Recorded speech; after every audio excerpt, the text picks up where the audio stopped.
All right, welcome, ladies and gentlemen, to tonight's University League of Legends Collegiate or Campus Series matchup. My name is Rapid. With me is Blaster Boy. We're heading into today's games between Virginia. That's University of Virginia, not Virginia Tech. If you want Tech, you got to go over to their opponents, Georgia Tech. Both teams coming into today's games undefeated, so only one will leave that way. Blaster Boy, how's it going? I am doing great. How about you? I mean, I'm doing pretty well. It's kind of interesting, at least for me, waking up super early in the morning over here in South Korea to cast some University League of Legends from literally 10,000 miles away. Yeah. But I've actually been to both of these schools before. Even though it was just driving by UVA, it still counts. So I'm actually really excited to check out where these guys are. I have not had a chance to see them play, so far this season. So I'm actually just really excited to see what they ban, what they play, because when you're watching the best teams in the entire world play in some major leagues around the world, you kind of expect that you know what to see. But when it comes to CSL or ULoL or some of these collegiate leagues, it's a little bit more varied. Let's call it that.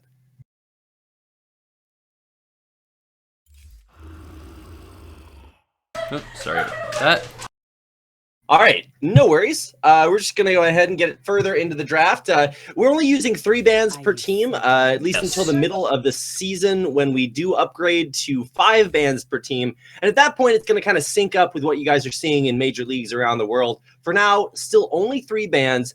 And that does mean that a lot more is going to get through the ban phase than does if you're watching professional competitive plays. So that actually makes it a lot more exciting for me because you get to see a whole lot more out there on the field. Yeah, absolutely. And we're kind of seeing that come into effect here. We're seeing a handful of big target bans. For the most part, a few of them overlap with the meta, like the Rek'Sai, Ryze, and LeBlanc.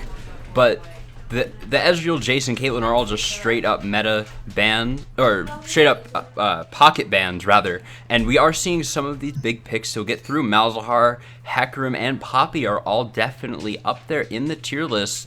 Poppy and Malzahar absolutely top tier right now in the top and support roles respectively. So these are some pretty big picks already coming through for each of these teams. It seems like it's pretty even so far, but that's going to get wiped away pretty quickly as UVA pick up Syndra and Jhin.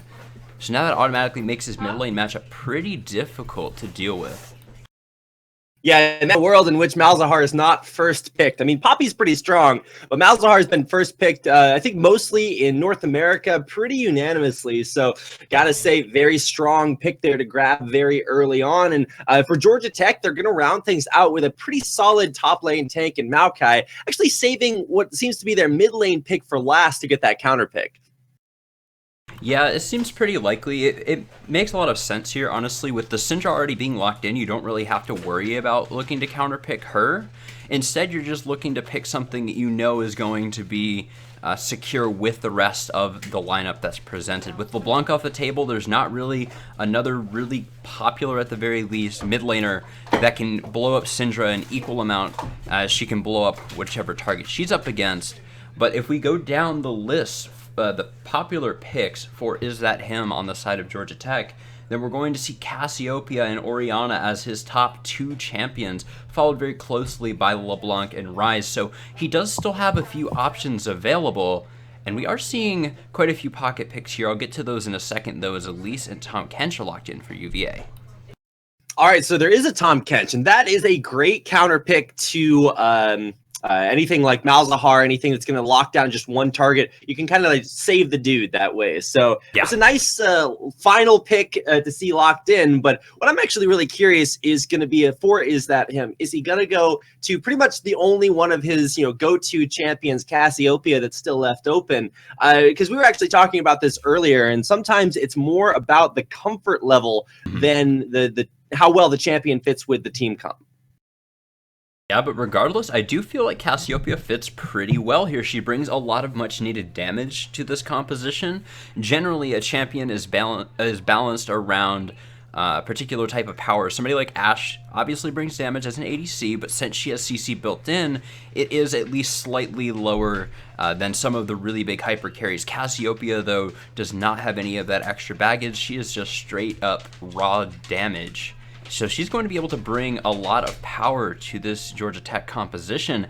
And honestly, they are very meta-centric right now. Ashe is maybe not the most popular ADC at the moment, but is extremely popular, especially in the NALCS. I know for a fact, as that was something that was picked versus the Jhin quite a lot. And it really comes down to the skill of that Ashe player, whether they can hit arrows consistently or not, that determines the power of that ADC pick. Absolutely. You see where the Jhin is, you fire off the arrow, and it's really difficult to get your full channel on that curtain call at the end of things. Also, Ashe, been seeing really stellar play from her lately. Got a chance to catch, I think it was Sneaky's game yesterday that was just super, super insane on that. So really, really cool to see some not only meta picks, but also comfort picks there. I'm going to be looking at Is That Him on Georgia Tech's Cassiopeia to kind of round out the team when it comes to that damage. But now we're into that 3-minute spectator delay, so we finally have both team compositions on the screen. Who do you like, and what do you like from both teams, Blaster Boy? Honestly, it's kind of hard to say since there's so many really good meta picks and pretty high comfort picks for both of these teams here. I think I might give it to UVA as they have a bit of a better composition as far as like really big power picks go. Elise is pretty much always strong. Poppy is incredibly powerful right now. Very, very rare to see that get through picks and bans nowadays. Syndra as well, and Jhin is basically the top ADC at the moment. And with the Tahm Kench to back the Jhin and Syndra up, it's really hard to see how this pick composition will kind of work out for Georgia Tech, as with the Ashe and Malzahar and I mean, even the Hecarim to some extent, they just want to pick off 1 or 2 people really quickly and then take the fight from there, and the Tahm Kench is really going to prevent that. That is definitely true, and a great pick to do that. And that means that as we are finishing our analysis of the champion picks and bans, we also have to head to a quick commercial break. But before we do, I want to give a quick shout out to the people that make this all possible, who besides, myself and Blaster Boy and everybody at the CSL are some of the best sponsors that are out there who've been helping us bring these University League of Legends Campus Series games to you guys. So first and foremost, well, not foremost, I mean, they're all foremost. Let's just say it that way. Let's go ahead and shout out Band Gaming. If you've never used Band, it's a kind of a social app. It's the primary social app of CSL this season. It has a bunch of features like creating groups for your team or your clubs. It's got boards, calendars, polls, chat, pretty much anything you need to get yourself and your friends together to play games, just socialize, whatever you need to do. Band Gaming is the place to do it. You can find out more at band.us/home. And of course, you can download the mobile app on the Google Play Store and the Apple App Store as well.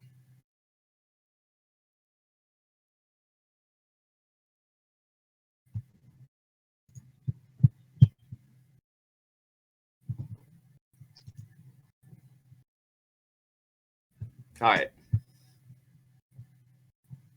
Only $14.99.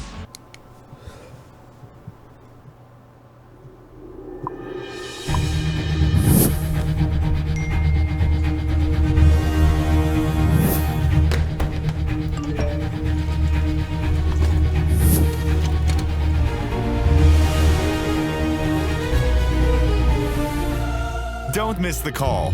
Download Band. Communication made easy.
Welcome back, ladies and gentlemen, to the ULoL Campus Series, week number 2.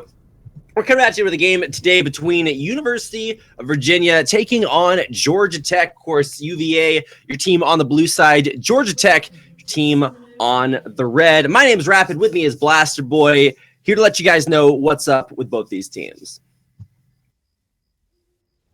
Yeah, absolutely, and we are rolling out onto the Rift here, as you said, and these teams are setting up for seemingly pretty passive level 1s, but there is a hint of potential aggression from both of these bottom lanes here. I don't think either of them will bite, but I have the feeling that whoever walks forward first will be taking a bit more of a beating than they're expecting, as they're both standing pretty aggressively here. Yeah, and I like the respect from both sides here, Blaster Boy, just because you're starting to see teams not go for anything super crazy, recognizing, hey, if we walk into their jungle, it might go pretty bad for us. And I was actually casting the games on Saturday with Octavian, and we saw so much of that. It kind of harkened back to the early few seasons. There was just invades, all kinds of craziness, and it looks like Asian Devil gonna walk forward and scout things out. Yeah, and good respect there. Like you said, you were just alluding to a bit of respect between these teams here with how they were just standing there so passively, and Asian Devil, even when he wants to go get that somewhat aggressive word down, that information, he still plays it as safely as he can, and it comes out successfully. Ricefox taking a little bit of harass here, though, as they try to pull this wave to get that early level 2. Yeah, so that's something really cool that Malzahar can do. Voidlings that multiply very, very fast, even early on, and you got to respect the damage. So a lot of poke and harass there, especially onto some kids. So definitely a good spot for the Georgia Tech dual lane to be in.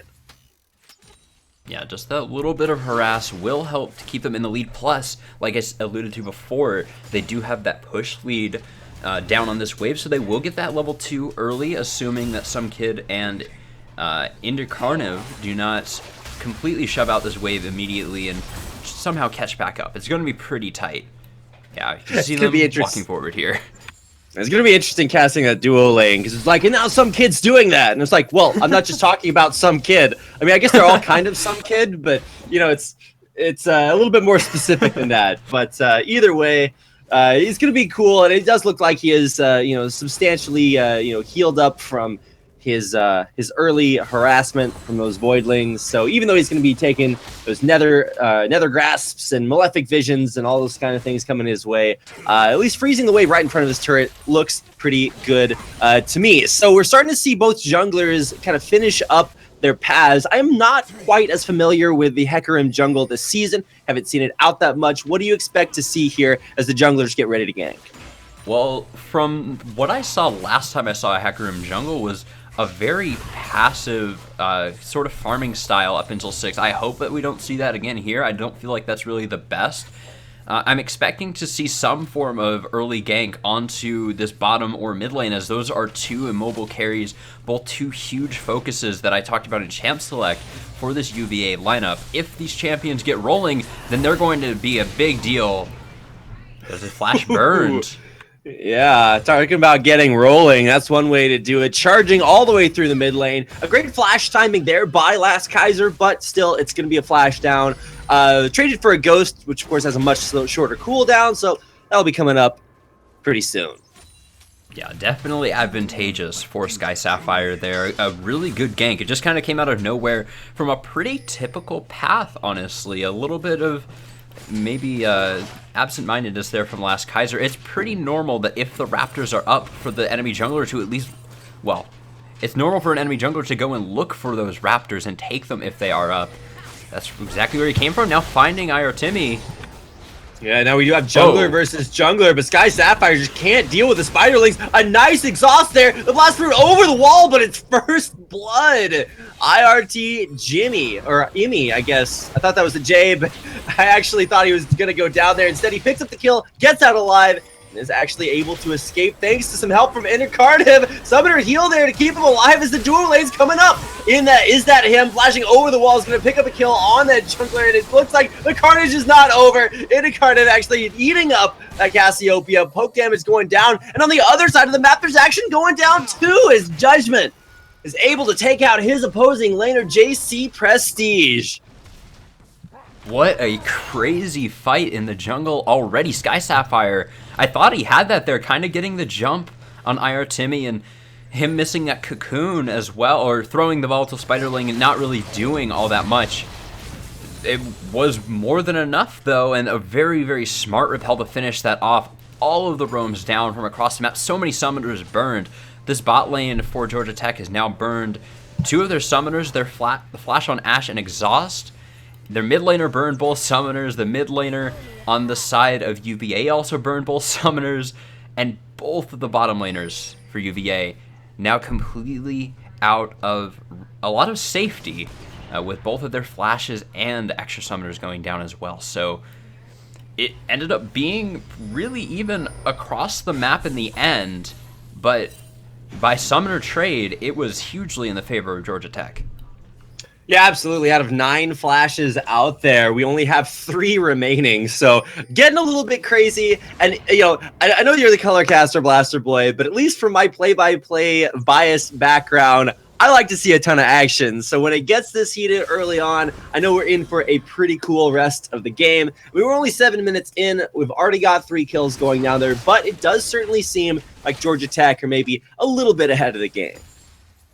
Yeah, it certainly is looking like it right now. And I mean, you did point out I am a color caster, but I love some action too, for sure. It's definitely much more interesting when the teams aren't just kind of butting heads with the towers for 50 minutes or something like that.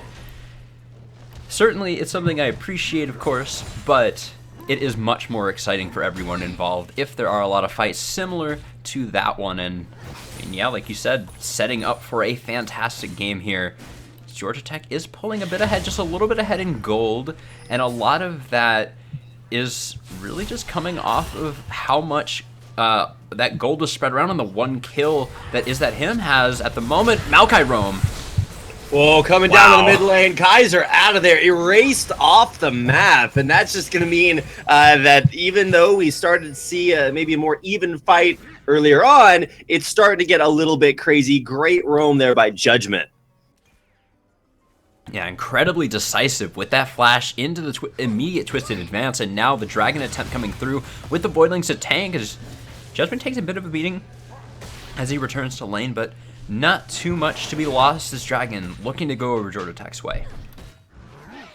They will be able to take down that first Ocean Drake. Shouldn't have too much of a problem. Anytime Malzahar shows up, Voidlings should be able to tank most of the damage. So you're going to have some help from the rest of his friends, and that is the first Dragon of the game going over to Georgia Tech. I've got to say, as bad as that whole situation ended up being for UVA, losing their mid laner off of a top lane roam and then losing the dragon from it, I do like that Timmy didn't waste any time by hovering around the dragon, trying to go through a steal and then maybe deciding not to. He just straight up decided, okay, we'll give this one up now.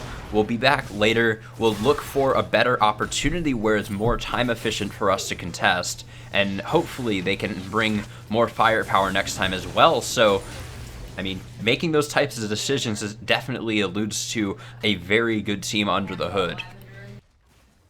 Indeed. Under the hood, we'll see how good they look, I guess. Well, what's the opposite of under the hood? It's like over the hood. I guess the rest of the car. We'll see if the vehicle of their esports can look as good as it does certainly inside. Because when you come down to like the fundamentals, it's actually looking pretty great. We've seen great roams from Judgment from Georgia Tech. Sky Sapphire blew that flash on last Kaiser very early on. For me, the real unanswered question is going to be that mid lane. Is that him? No, it's not. He is out of there, and that's kind of what Syndra does to opposing mid laners. Great gank coming in from IR Timmy. Yeah, that was really well coordinated by Timmy and last Kaiser. Sky Sapphire now caught out as well. Wow, Timmy just does not stop. This is like, it's definitely not Tiny Tim. He's not walking on any crutches. He is walking on more legs than he knows what to do with it. He's putting all of them to use. So much damage coming out there from Rice Fox onto Indercarniv. What a strange name. Yeah, I was actually thinking about that before because I was like Indercarniv, and I was pretty sure I mispronounced it, but no, actually did get that one correct. So big shout out to people out there who come up with way more original names than I did. Yeah, Definitely. Same here. Can relate to that as well, for sure. I kind of just repeat the same name over everywhere. Sure. Well, I was even looking to see if maybe Incarnate was like, Latin for something really cool. I was like, wait, no, it's actually just his own That's it. interesting words. So That's it. if anybody out there is Certainly like something. super best friends with him and wants to like share the secret behind that name creation there and chat with us, let us know, because that is super curious. But also super curious is that actually nothing has happened here between these duo lanes. It's like, everybody else has been getting crazy all over the map. We've had a big performance by IR Timmy, able to, invade a bunch, get successful ganks off. But now, maybe it's a sign of the times, a zeitgeist, as it were, if we're going to be using big words today, of, the AD carries needing a little bit more time to scale up. Oh, Sky Sapphire. Man. Okay, that was a little bit more anticlimactic than I thought it was going to be. He's charging in and he makes that big, like, bellowy roar. Then all of a sudden he just, like, charges into a minion. I'm like, what did that minion ever do to you? So, unsuccessful in the gank, but still forcing out a flash. Yeah, those are the types of ganks you have to brute force, though. But now with the flash down from Last Kaiser, he can't do anything about Rice Fox. Oh my god, Rice Fox, the easiest gank of his life, and second time's the charm. This time, no aggression on the minion. Sky Sapphire charges in, and it's going to be the second kill of the game for Is That Him? Really good flash secures from Georgia Tech this game, with Judgment on that gank earlier. Flash, instant twisted advance, same thing here with that Nethergrass from Rice Fox. Georgia Tech's is bringing everyone to this mid lane party right now, looking to keep Last Kaiser down. Timmy was significantly more successful with fewer resources, though, so if he can keep that going and UVA can punish Georgia Tech elsewhere, then it's going to edge them ahead very slightly. But in this moment right now, it's about a 1,500 gold lead for Georgia Tech, with another Ocean Drake coming up for them in about a minute 50. Yep, so Ocean Drakes, not necessarily the thing that's going to win or lose you the game, but they are super nice, especially when it comes to, longer prolonged sieges. Yep. An eye on things. Oh, nice. Void Sky Leaf Sapphire actually blocks that, Tongue Lash from coming out in the end. Nice positioning there from Sky Sapphire. Will make that Tri-Brush a pretty bad place to be if you're on UVA. And this Malzahar, really, it's such an interesting pick to suddenly be seeing that come into the meta all of a sudden, just very, very recently. I honestly don't even really know when exactly it started. It just kind of came out of nowhere overnight, as far as I'm aware. And I didn't expect it to be so popular in organized play and in LCS play, but here it is, even in the LCS, very consistently. Yeah, I was actually just really surprised to see Malzahar down in the bottom lane. If you go back to, little old, 2-year-old Season 1 me and try to tell me that Malzahar is okay to be played bottom lane, I'd agree, because he was actually played bottom lane and top lane back in Season 1. This time around, it's a little bit of a different thing, and there we go, the suppression in there on a Hindercardiff. He does have that gray health, but he's going to have a gray screen as well as he goes down. Just such good punishment from Georgia Tech. This time around, their vision, they keep punishing these players for after they burn their summoners. They got the summoner off of Last Kaiser before immediate gank. IR Timmy's gonna get exhausted there, so a lot of less damage, but incoming the curtain call is gonna be Last Kaiser wrapping around that red buff pit to come in for the kill. Now Sky Sapphire just nowhere to go, and even though Is That Him is there, not going to be there for very much longer, and neither is Sky Sapphire. It's a big 2-0. Once again, like you were saying, Blaster Boy, just catching people out of position. Yeah, this time from UVA's side, though, closing that gold gap very significantly, and now with the Dragon just coming up, this vision control from Georgia Tech means nothing without the numbers to back it up. They just don't have the bodies in the area to be able to contest this, so now this will be a very quick Ocean Drake over to UVA, with Mountain Drake coming up next, significantly more useful as this game goes on, for sure. And your Carniv was trying to get in there with the Abyssal Voyage, but just not enough. Yeah, not enough range. And yeah, like you said, the aggression has been insane already. Love to see it. Second Ocean Drake going down, but this one to the opposite side. So even though both teams are really trading back and forth these kills, neither one can really get that big solid advantage yet. Yeah, however, while that dragon was being taken... Oh, hold that thought. Oh my god, last guy. I was okay, so this makes my job a little bit more difficult. I'm like, okay, time to play by play. Oh wait, he's already dead. So it's a little bit difficult to control the Syndra damage, already getting a little bit out of control there with a pretty good 4 kills, 2 deaths, and 0 assists scoreline. To that point that I was trying to make before, real quick, to Georgia Tech's credit, while losing that dragon, they did get something on the other side of the map, since JC Prestige had to go down to the bottom side to assist with that dragon to really make those few kills happen, particularly the one onto Sky Sapphire. Judgment was just up top the entire time, did not even consider teleporting at any point, and got that turret with the first brick. Bonus gold, 650 gold directly into his pockets, plus the global. Georgia Tech does trade back, and they maintain a very large gold lead here. About 2,000 gold, so that actually turns out really nicely for them in spite of losing that dragon. Yeah, you got to keep an eye on not just the big objective at hand, but also what else is going on elsewhere. And so you're starting to see the gold maybe extend a little bit out there. Even though, of course, we've seen Last Kaiser kind of emerge from our first 15 minutes of the game in a very strong position. You know, he's not the only member of the team that matters. Got to need the rest of the team. And oh my god, that R button's so good! I remember back in the day when Karthus had the best R button in the game, but now that is firmly taken by Syndra. One-shot combo. You can't beat it. One button, one shot? I mean, the thing for Cassiopeia is that she's not allowed to buy boots. Yeah. So a lot of times against Syndra, just to avoid getting stunned out, you'll go for tier 2 boots a little bit earlier. Well, you can't do that on Cassiopeia because you get your move speed from, you know, scaling up over time. So not able to dodge that stun and just one shot at the end. Yeah, and I feel like this exhaust was a good idea on paper.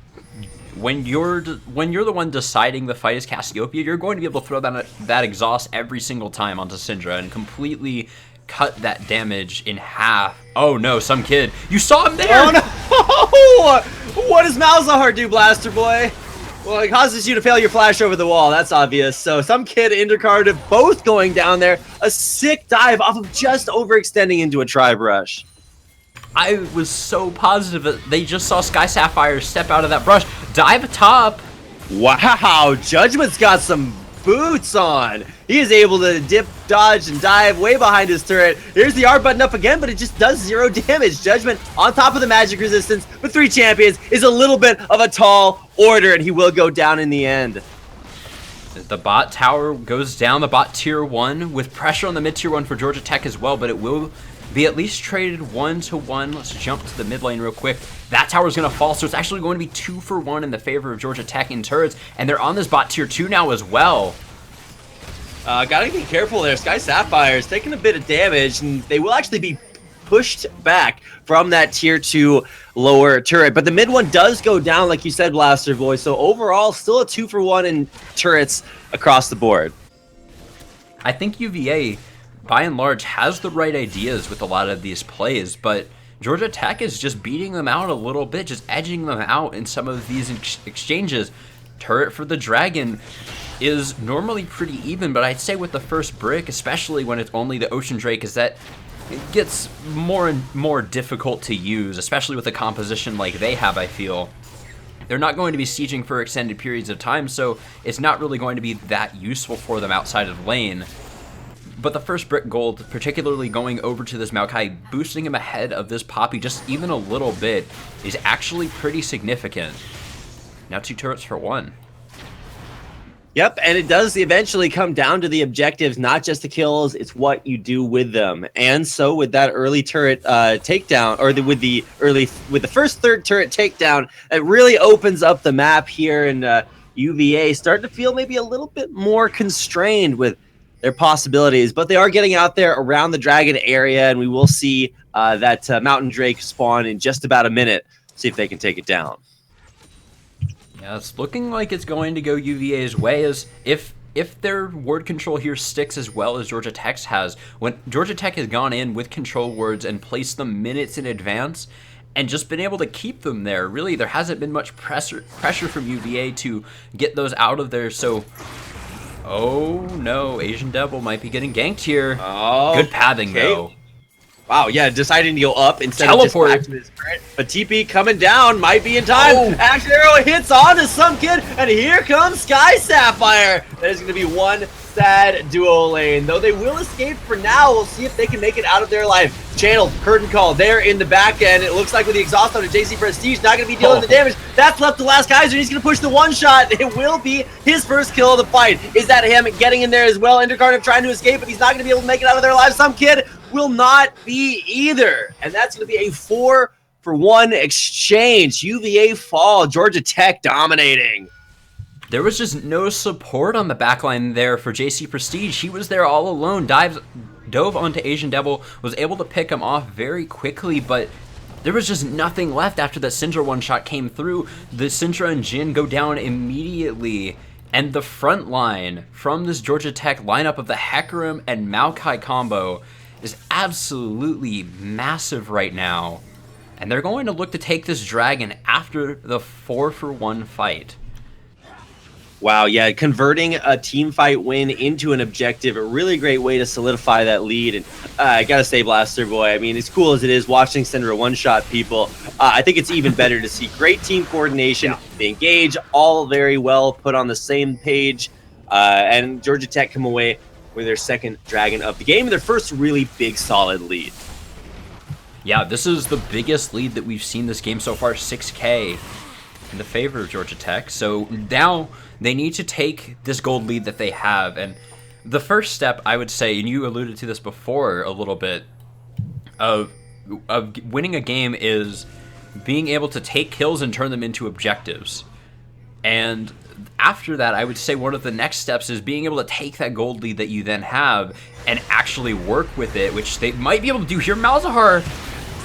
Oh no, Timmy, whatever his name is. I keep calling him Jimmy, but he is out of there. He's going to get saved. Intercardive trying to do his best there, but into Last Kaiser. That's a lot of damage coming right back at you. Shut down, though. The revenge coming in. His Judgment will be doing just that. He's going to get a triple kill there on that top line, Maokai, and he's not even stopping just yet. JC Prestige, his lane opponent, now he's got a lot more to think about as he is beset on all sides and will, in fact, be going down. It's the unofficial quadra kill for the top lane, Maokai.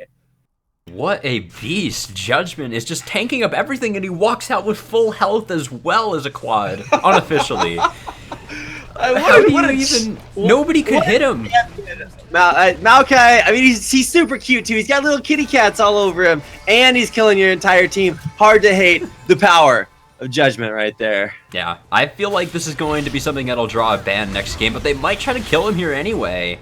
I don't think they will. Blaster Boy. I don't think they will. Cute. They think that they can deal damage to him. He literally just quadra killed their entire team, and they're trying to come back and throw some shade. Judgment gets out. Beset on all sides, over half HP. He's heading back to base. Cuddles, yarn, and all. That's the most adorable recall animation. It is. The whole skin is just absolutely amazing. I hope we get more cat-themed skins in the future. I think there's a very large gap in the market here that Riot can try to fill in with the next April Fools. Have you ever been to a cat cafe, Blaster Boy? Ooh, no. Can't say that I have. They're super popular out here in Korea, and basically you go in, you sat down, you get like a cup of coffee, you can even get some snacks, and it's just like it's like a Starbucks, but with thousands of kitty cats inside. That's amazing. So they like come down, they hang out with you, they chill, you can pet them, belly rubs, all kinds of different cats. Super spectacular. It's basically like Maokai in cafe version, although I've never been quadra killed by kitty cats before, so that's something uniquely reserved for UVA. Yeah, but with this gold lead, with this control, oh no. Oh no, how things have changed. Timmy, gonna take the Ash Arrow, and that might actually lead to his entirely no. Nope. Going to just barely escape with 83 HP. Yeah, they needed a little bit more in the tank there to finish that off, but sending someone back to base is about as effective as killing them. In this situation, it's the jungler down, this Baron is melting. Well, Judgment can just TP up. He's going to get in right into Cardiff. Actually, whoa, has his TP canceled. He's going to be in a A fight for the ages. Love watching that. It's going to be ultimately Maokai coming out on top, but the other side, the Baron buff will go down to Georgia Tech. Oh no, Sky Sapphire. Wait, what? Why? Oh my god, it's ticking down, but it's not enough. He just barely escapes again. Walk it off. Man, Hecarim, of course, able to walk it off twice as fast as every other champion. I mean, it's too strong. It needs to be nerfed. You Well, can't actually, deal with double the walk off. Well, I take it back because like Elise can probably walk things off like 4 times as fast. When they come out with a Centipede champion, that's really how you know he's not going to have too much effect. That's power creep. Oh, that is true. Yeah, well said. Okay, well, now that we do have Baron off the field and in the hands of Georgia Tech Blaster Boy, how's that going to change things? Because it certainly just looks like it's making the strong stronger. Yeah, I mean, that's really all there is to it. I feel like it's not. I don't think it's really going to change too much, except for the point that we are in this game. I think we're going to be seeing the end of it pretty shortly here with how Georgia Tech has been playing without it. And now, how I would just imagine they're going to play with it, especially with that Mountain Drake, just burning down those objectives ever so slightly more quickly. They're not even going to split here. There's not really that much siege. There's not really that much holding potential for this composition from UBA. So there's really not much of a reason for them to risk the split, especially with no TP on that Maokai. Yeah, very true. I mean, with strength across the board and Baron buff on all these minions, pushing it certainly seems like the way to go. Also kind of confusing. Well, you see how strong tanks like that Maokai are. On the other side, you've got Timmy, who's building like full AP Elise. You've got a burst mage in the mid lane as well. And while Tom Kench is pretty tanky and can save at least one person, there's just not a lot of beef to stop big engages like Sky Sapphire and Judgment just jumping in. So it'll be interesting to see how well they can defend against this or the next push into their base. Yeah, there is really no stopping it for UVA. They kind of tried to counter a pick comp with a pick comp. They didn't really build anything that can deal with these divers super well. The Tom Kench is the only tool that they honestly have for that.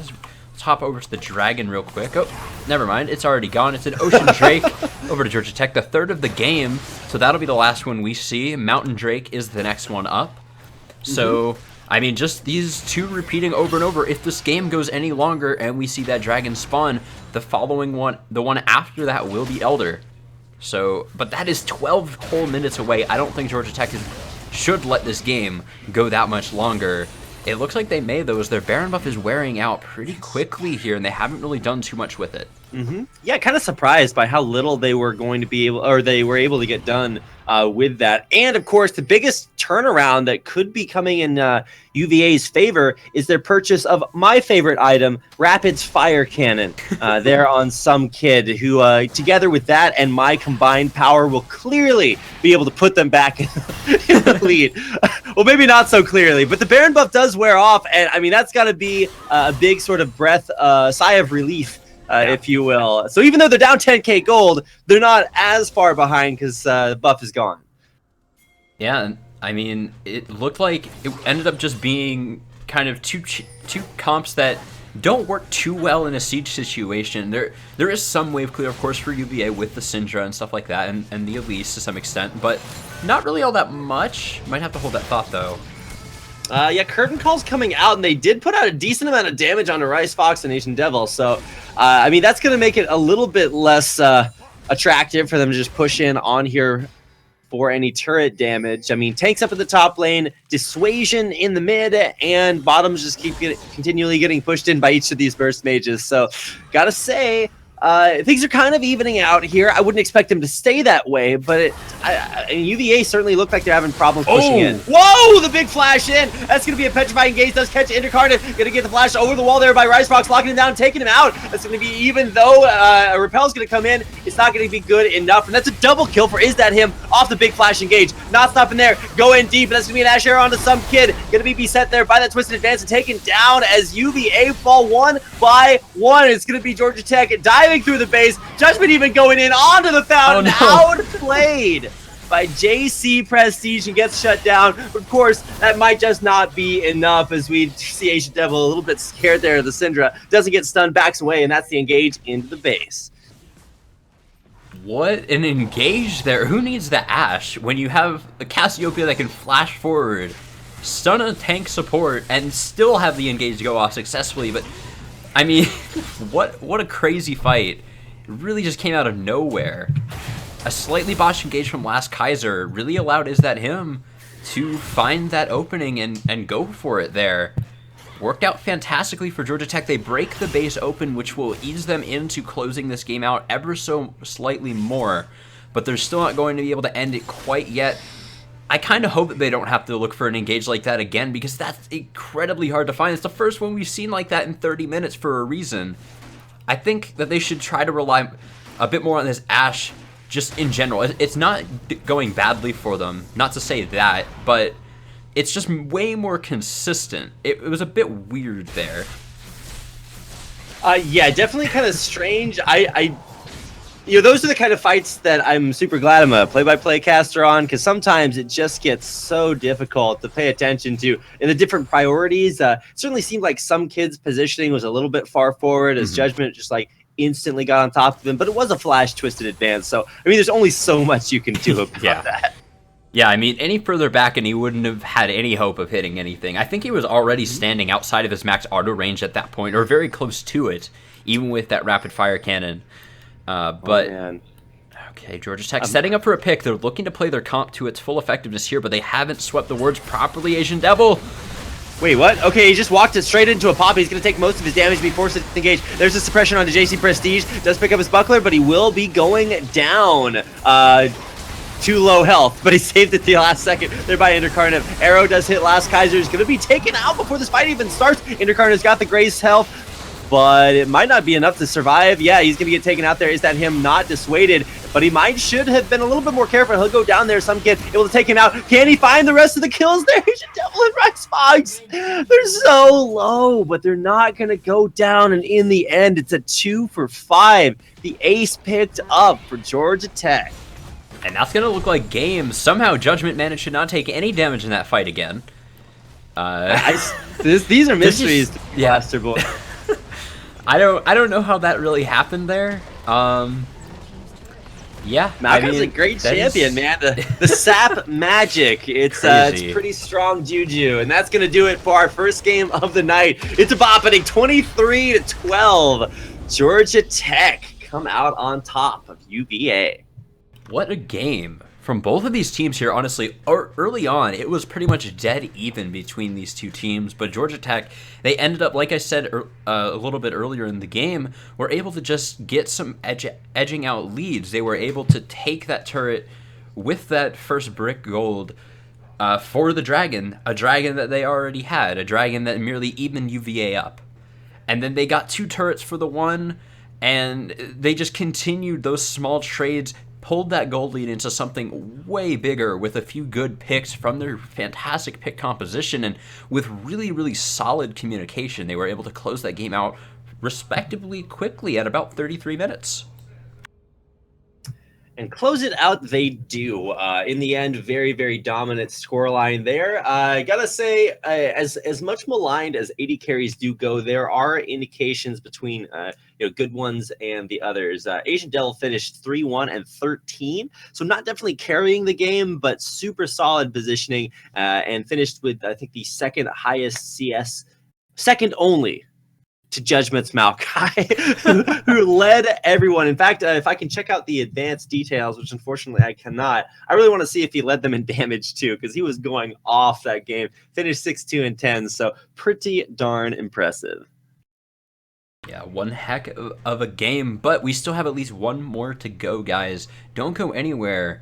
We will be back with game number 2 in this best of 3 between Georgia Tech and University of Virginia. Do not go anywhere.